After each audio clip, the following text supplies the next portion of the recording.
Welcome to another program in our series, Freethinking Forum.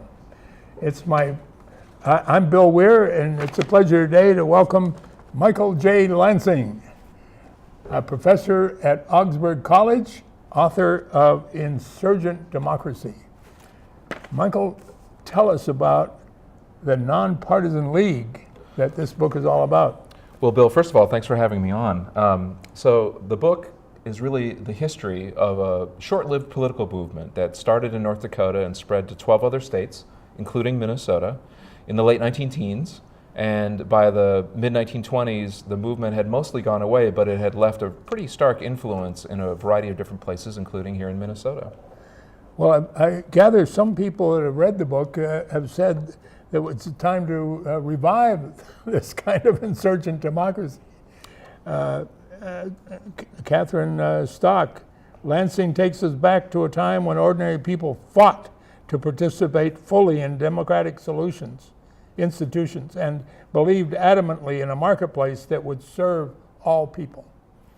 That's absolutely right. They were engaged. Absolutely right. Imaginative, courageous, and you also remind us that it's not too late to demand the same. Well, I hope so. I wrote the book about this particular political movement, which was made up of farmers, not because I was especially interested in rural or agricultural history, but because I was really interested in the kind of cynicism that so many citizens experience today when it comes to thinking about getting involved in politics. A lot of people think the system is rigged, or they think the parties are corrupt, or they think politicians are corrupt, when in fact politics is really the way that we shape our world collectively. And therefore I think it's really important for people to get involved. And this particular movement gives us an example of regular citizens like you and I becoming very active and engaged in politics and trying to make their world a better place.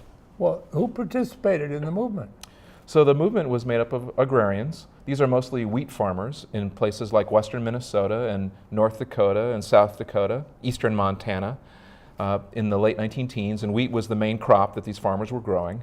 But the wheat was sold to and processed by Minneapolis millers. Minneapolis, of course, the mill city, the flour city. It was known as that all around the world because the flour industry really was the most important industry in the city of Minneapolis. And the grain that they used for the flour that they made came from these parts of the kind of hinterland of Minneapolis. And the big corporations who ran those flour companies, they took advantage of these farmers. They took advantage of the farmers, first of all, by ensuring that they were often the ones that would grade the quality of the grain at the end of the harvest season. So a farmer would bring his grain to market, and at the elevator man would decide if it was grade number 1, which then of course the farmer would get the most money for, or grade number 2, and the farmer would get a little less money for that, and so on and so forth. So these farmers faced grain graders who were actually working for the companies back in Minneapolis. And of course, it's not in the Minneapolis Milling Company's interest to give farmers the price that they deserve for their grain, when in fact, if they're in charge of grading it, they could figure out, no, this is really number 2 or even number 3 wheat, pay the farmer less. One professor in the agricultural school at North Dakota Agricultural College in Fargo, now North Dakota State University, in 1916, he published a study in which he showed that magically the amount of number 1 grain sold on the wheat markets in Minneapolis increased. It wasn't the same number as they had collected in the state of North Dakota. It suddenly magically became more. Just riding on the rail car? Just riding on the rail cars. So these farmers had pretty powerful economic grievances. Oh yeah. So what did the Nonpartisan League argue for then? Well, so the Nonpartisan League was 2 things. First of all, it was a league, and as a league, it was not a political party per se. It was an entity or a body of people, a group of people that worked in electoral politics but did not want to be a party. And then it was nonpartisan. And that meant that they were not aligned with either the Republican Party or the Democratic Party, but were happy to work with any politician in any party, because what they really focused on was a platform. And this platform that the Nonpartisan League came up with was meant to serve the economic needs of these grain-growing farmers across the northern grasslands. Tell us about this illustration that we just watched here. Yeah, so that illustration comes from 1920 in one of the Nonpartisan League's publications, and it shows a figure of democracy, kind of a stylized version of Columbia, which is often the kind of female symbol of the United States, Yeah. pointing to North Dakota and telling Uncle Sam, look, North Dakota is a place where there's real democracy, and that's because by 1920 the Nonpartisan League had taken over the state government in North Dakota. Really? Taken over? Absolutely. But they're nonpartisan. Nonpartisan, but they took over. And so how far did this reach? Beyond North Dakota? So the movement starts in North Dakota in 1915, and by the 1916 primary season, the League had made itself a pretty powerful force in North Dakota. That quickly? Absolutely, absolutely. It grew out of existing farmer movements, in particular a cooperative movement. The cooperative movement that was already active in North Dakota and South Dakota and western Minnesota and eastern Montana was called the Equity Cooperative Movement. And these were farmers who were organizing producer co-ops in order to try to deal with this economic problem that the Minneapolis millers presented them. Yeah. The Minneapolis millers would not allow this equity cooperative to trade wheat on the market here in Minneapolis, and so they were trying to work out some other solutions. But the farmers, in some sense, were already organized, and what it took was this final kind of push for them to engage in politics in a formal fashion. And once that happened, they were able to very quickly take over the reins of government. North Dakota was 85% farmers in 1916, and many of those farmers were excited about the Nonpartisan League because they were already familiar with the economic injustice that had been done unto them, and they wanted to make changes in the State House. And so they take the governor's spot in North Dakota in 1916, a Governor Lynn Frazier. He's a farmer from outside of Hoople, North Dakota. He becomes governor. He had never held political office before. They also take control of the House in the North Dakota State Legislature, and they even elect a couple of people to the Supreme Court in North Dakota. This gets the attention of agrarians all over the country, actually. Yeah. People are writing in from North Carolina and from California and Texas.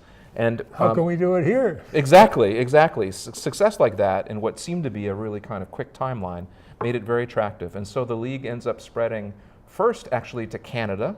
It actually crosses the border when a farmer from Saskatchewan and to Manitoba? Saskatchewan and Alberta in particular. Yeah. And there's a farmer from Saskatchewan who had lived for many years in north central North Dakota, and he was back visiting friends in 1915, and he saw this happening and he joined the League. And then he went back to Saskatchewan and started a version there, even though, of course, it was a very different political system. Sharing the good news. Sharing the good news because farmers in Canada, especially in Alberta and Saskatchewan, were facing many of the same problems. They were trading grain on the Winnipeg market, and they had some federal protections, which the farmers in the United States did not have, but they were still really struggling. And so they saw this nonpartisan approach as a way to kind of clean up politics and to also make sure that their economic needs were met. And from Saskatchewan, it spread very quickly into Alberta, where it was quite successful. And then here back in the States, the Nonpartisan League starts intentionally organizing farmers in Minnesota in 1916 and in Montana in 1916 and South Dakota. And then pretty soon they spread their wings west. They send an organizer to Idaho, and he's working in Idaho and Washington State into 1917, and they send people south into Nebraska and Kansas. They try organizing Iowa, they try organizing Wisconsin. By 1918, there are organizers as far south as Texas and Oklahoma. So 13 states in total get swept up in this movement, and at its peak in 1920, there are almost 250,000 paying members. 250,000? In the United States, And the New York Times is writing about this movement. The political magazine The Nation is writing about this movement. It garnered a lot of national attention. So they really the movement had reach. It did, Wide absolutely. area. Absolutely. And one of the pins you I saw describe something of that will stick. Yeah, so the pin With the Nonpartisan League. The pin comes from the main motto for the Nonpartisan League. We'll stick, we'll win. And the thing had been, farmers had always been criticized because they came from different ethnic and immigrant backgrounds, and they practiced different religions, and it was always kind of said that farmers couldn't stick together in politics. And so the Nonpartisan League adopted this as their primary slogan, that we'll stick, we'll win. And that became the kind of rallying cry for League farmers of every ilk, all across the northern grasslands and into the Pacific Northwest and down into the south central Great Plains. Oh, maybe that's what we need today. We'll stick together And isn't our state this has DFL, and that's related, isn't it? It sure is. So the DFL is, of course, the Democratic Farmer Labor Party. And the DFL was created in the early 1940s when Democrats in the state of Minnesota and farmer laborites, who were part of a very powerful third-party movement in the 20s and 30s, joined forces. But the Farmer Labor Party was actually born in the early 1920s, and the farmer wing was the Nonpartisan League. That's why the Nonpartisan League went away in Minnesota. In 1923 and 1924, it merged with Farmer union and interests labor. and became the Farmer Labor Party. Yeah. But in North Dakota, they still have Democratic Yep, in North Dakota, NPL. that's correct. In North Dakota, the Nonpartisan League continued mostly as a wing of the Republican Party after 1923 and 1924. It was mostly kind of a wing in the Republican Party until about 1956, when the Democrats brought the Nonpartisan League over to their side, kind of mirroring the work that had gone on in Minnesota to bring the farmer laborites into the Democratic Party as part of the New Deal coalition. So you've spoken recently to their state convention, haven't you? That's right, yeah. I was just up there a couple weeks ago in Bismarck at the Democratic Nonpartisan League State Convention. And you came away thinking, well, maybe someday. Well, it was interesting, to see young people trying to wrestle with the legacy of the Nonpartisan League, which is even in their party name, and they don't necessarily know much about it. They were celebrating 100 years since the Nonpartisan League took power in North Dakota, and 70 years since the Nonpartisan League, 60 years since the Nonpartisan League merged forces with the Democratic Party there. And so they were using the moment to reflect and to see where some of the roots of their politics in North Dakota today come from.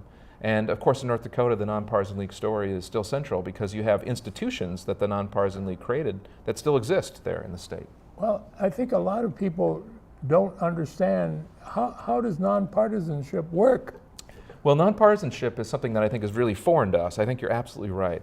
And yet nonpartisanship was really important in the early 20th century as part of this broader wave of political reform that lots of different people were trying to bring into the United States. Well, the founding fathers of America envisioned nonpartisan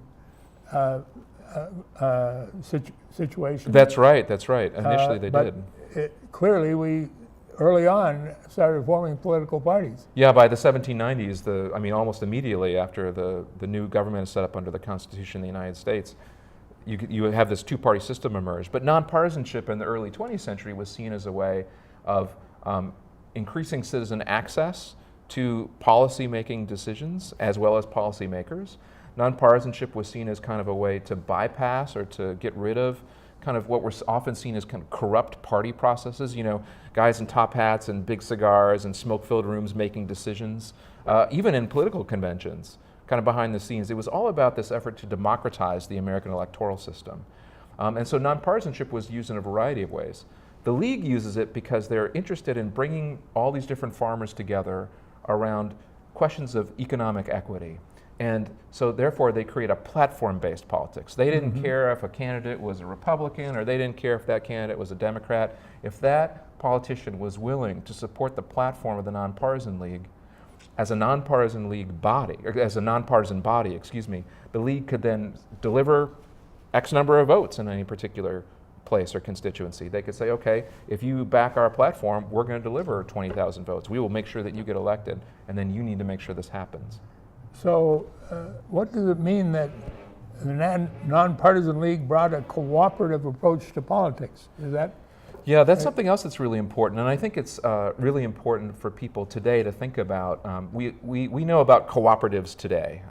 Many of us shop at cooperative grocery stores, for instance, and we might know that Land O'Lakes, a local, a big co-op, big dairy industry, starts out as a co-op, and there are a variety of examples from across the Upper Midwest of cooperatives, but cooperation is not just for a consumer co-op like a grocery store or a producer co-op like a dairy cooperative or another kind of agricultural cooperative. It's actually a way of thinking about how to organize, and it doesn't just work in an economy, it also can work in politics. And I would argue that the Nonpartisan League, one of its many innovations, And I would argue it was the biggest challenge to party politics as usual in American history, maybe the most successful insurgent movement in American history. And this is one of its most important contributions, is that these farmers take their cooperative movement and they bring it into politics. And their whole idea is not really around some kind of ideologically pure platform. It's around this notion that they should work together to make things better for themselves as individuals. And this notion of one share, one vote, or membership with voting, that everyone has the right to participate in decision making in the process. You can take that into politics. And actually the leaders of the Nonpartisan League by 1918, as they're starting to garner all this national attention, they see themselves as being potentially the group that would then sit down at the table with other groups from other sectors of the American economy and the American society and represent farmers and work cooperatively. They didn't have to agree on everything, but they could agree on certain things and focus on those things that they agreed on to get things done. So that's about the cooperative approach and bringing that into American politics. So is there more to the story of the Nonpartisan League in Minnesota? There is a lot more. So the Nonpartisan League starts in North Dakota, and it's probably most successful there, but it's a very powerful force here in Minnesota, especially in 1917 and 1918 and 1919 and 1920. And it's only because of World War I that the League is not able to take power here in Minnesota. So when the United States enters World War I in 1917, the federal government decides that each individual state needs to set up a committee of citizens, and this committee of citizens will kind of make sure that things are going well on the home front, encourage fundraising for the government, encourage people to grow food in their gardens, to help them be kind of disciplined about rationing, because there will be kind of needs that the soldiers have on the front in Europe, and if the citizens aren't careful about it, they could use up resources that those soldiers are going to need. And these organizations in each of these individual states are usually called councils of defense, and they operate at the state level and they operate at the county level. But here in Minnesota, the state legislature created a Commission of Public Safety, which effectively served as the same thing, except here in Minnesota, the Commission of Public Safety was given wide-ranging powers. Essentially, they became, they were a quasi-legal body made up of leading business people from Minneapolis and St. Paul that the governor and the state legislature ceded most of their power to. So law enforcement power, the power to surveil, the power to limit civil liberties. Wow. All this was given to this commission. And the commission used it very effectively. And they saw the Nonpartisan League as a really big threat, partly because of the economic interests of the business people of the Twin Cities, but also because nonpartisanship was a challenge not just to the Republican Party or the Democratic Party, but to politicians of either party. The very notion of partisanship was one of the things that the Nonpartisan League was trying to undercut. So it was really important for the Commission on Public Safety to go after the League. And so League farmers are meeting all across the state, and yet local law enforcement is harassing people, they're shutting down meetings. Use it as a cudgel. Entirely so. Suppress the Nonpartisan League. Absolutely, and some of the kind of darkest moments in American civil liberties history happened in Minnesota in 1917 and 1918. Wow. And in fact, the Nonpartisan League is the primary target. There's even some examples of tarring and feathering happening of Nonpartisan League members and organizers. My God. It happens up in Pine County, up by Hinckley. Yeah. And there's an example of a Nonpartisan League farmer who refuses to renounce his membership, and he ends up being tarred and feathered, and that's in Rock County, Minnesota. He actually also gets deported to South Dakota. When I was down in South Dakota, people thought that was pretty funny, a Minnesota getting deported to South Dakota. But of course, these were gross violations of civil liberties. Oh, and, yeah. And it ensured that the Nonpartisan League's gubernatorial candidate, who was Charles A. Lindbergh Sr., the father of the famed aviator and a former member of the U.S. House from central Minnesota, they made sure that he was unable to get elected. They ran him for governor of Minnesota In 1918. by the Nonpartisan League. The Nonpartisan League, that's right. So was he consonant with their? He was very much so, and he was running in the Republican Party primary, and the Leaguers were fine with that. Once again, they didn't care about political affiliation. And in 1921, Minnesota actually changes its primary laws to make sure that an organization like the Nonpartisan League couldn't work in the same way in the future. Mm-hmm. So, well,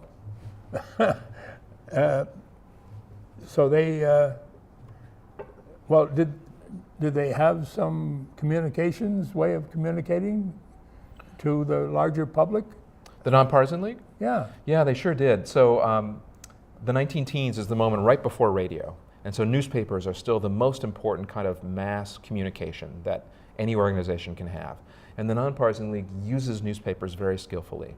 First, they have a national newspaper that it's first published in Fargo, and then it's eventually published in St. Paul, and then after that, in the early 20s, it's published in Minneapolis. And that goes out to Nonpartisan League members all over the country. But then they also encourage farmers to work together cooperatively to buy local newspapers, local weeklies in small towns to across. take over the newspaper. To buy newspapers all across the northern grasslands in order to make sure that Nonpartisan League views are being espoused and that these farmers are being represented. Yeah. And then finally they set up state-level Nonpartisan League newspapers in almost every state in which they're active. And those are ways of providing every week your membership with kind of the local news around local legislative issues and local political issues. So the League is using newspapers in this very kind of sophisticated way. Mm-hmm. And they also use cartoons. Actually, the cartoon that's on the front cover of the book comes from the Nonpartisan Leader, which was the Nonpartisan League's newspaper. Yeah. And they have this very skilled illustrator named John Miller Bear, and he creates this very powerful iconography. And of course, you know, political cartoons are still a worthwhile form of communicating messages today. They're pithy and they sum things up, and that's exactly what they did back in the 19 teens and 1920s. Yeah. So there were some people that were in on the kind of the beginnings. We haven't made reference to them yet. The A.C. Townley, was he was a former farmer that started offering farmers for $1 a year. Yeah. So A.C. Townley. He would get mail things out to them. Yeah, A.C. Townley, or Arthur Townley. He's originally born just west of Alexandria here in Minnesota, but he is in western North Dakota in the early 19 teens. He's got this huge flax operation. Thousands and thousands of acres he's running with his brother, and it all goes under. Ooh. And so he's a failed farmer. And he kind of drifts into the Socialist Party. And the Socialist Party in the early 19 teens was actually very active in rural places as well as in urban places. Eugene Debs had earned 8% of the general vote across the country in the 1912 presidential election. Much more of a going concern than most people would imagine. And so there's a small but committed Socialist Party in North Dakota. He drifts into that and starts organizing for them. And did that help lay the groundwork for the Nonpartisan League? Well, the farmers in North Dakota, you know, it's not especially respectable to be a socialist in many of those small communities in terms of the kind of culture of the small towns and rural areas and the wheat growing belt of North Dakota. But he makes socialism a little more palatable, and he starts to coax some of these farmers to think about a more direct engagement in politics. One of his colleagues, a guy named Albert Bowen, who I think has largely been forgotten, Albert Bowen is actually working alongside Townley in western North Dakota in 1913 and 1914 in the Socialist Party, and he ends up leaving the Socialist Party, and he goes directly, at the end of 1914, he goes directly to the people who are running this equity cooperative, and he says, hey, we need to work together. We need to create a real change in politics in order to get the things that you guys want done and the things that we want done. And Albert Bowen announces the creation of this nonpartisan organization in Bismarck, North Dakota in February of 1915. And then soon thereafter, for reasons that are still a little unknown, he hands the reins of the organization over to Arthur Townley. And it's Arthur Townley who becomes the kind of well-known leader of the Nonpartisan League. And very controversial, I might add. Now, there are some legacies of the Nonpartisan League. Could you describe those? Sure, absolutely. I mean, the most important legacy of the Nonpartisan League are the state institutions in North Dakota. In other words, almost 100 years later, we have 3 entities that were created by the Nonpartisan League, and they're still running. They're still going strong. Actually, they're expanding. What are they? Those 3 industries are the state flour mill, which is in Grand Forks, North Dakota, and is owned and operated by the state, and continues to produce a large range of flour products. The idea, of course, being that farmers could actually add the value. You can find them on the shelf. They're branded as Dakota Made, and you can find them in the Twin Cities at Cub and a whole bunch of other grocery stores. So they're distributed across the upper Midwest. And these Dakota Made products are, of course, farmers adding value to their commodity in the state of North Dakota instead of letting all those Minneapolis millers make money off of adding value to the wheat. So that's the first thing. There's also Oh, go ahead.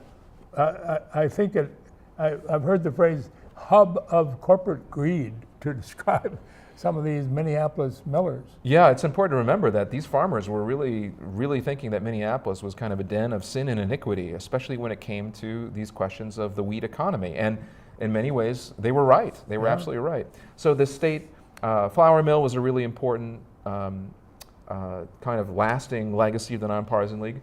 The state grain elevator, which is right next door, also in Grand Forks, of course provided the thing that these farmers want, which was fair grain grading.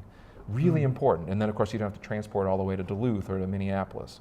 And then finally, the state bank. Oh. And the state bank is really important because the state bank... They've got a pretty building, don't Yeah, so it was established in the late 19 teens by the there. Nonpartisan League. This is the new building. I think it was erected in 2007 or 2008. It's the only bank of its kind in the United States. Really? And it's... owned by the state? It's owned and operated by the state. It mostly is a bank for banks. In other words, it mostly provides the possibility for banks to do more, private banks in the state of North Dakota, to do more for the people and customers that it serves. But there is a little bit of work that the state bank does for the people, the residents of North Dakota directly. In particular, one of my favorite programs is a student loan program for North Dakota residents.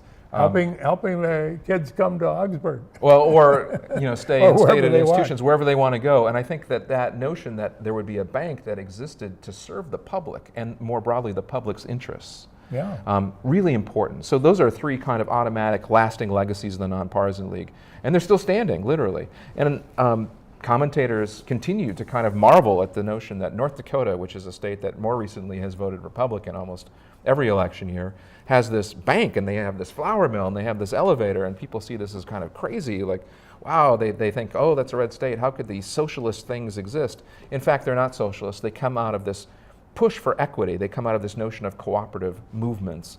And cooperative movements are, of course, capitalist. They're just anti-corporate.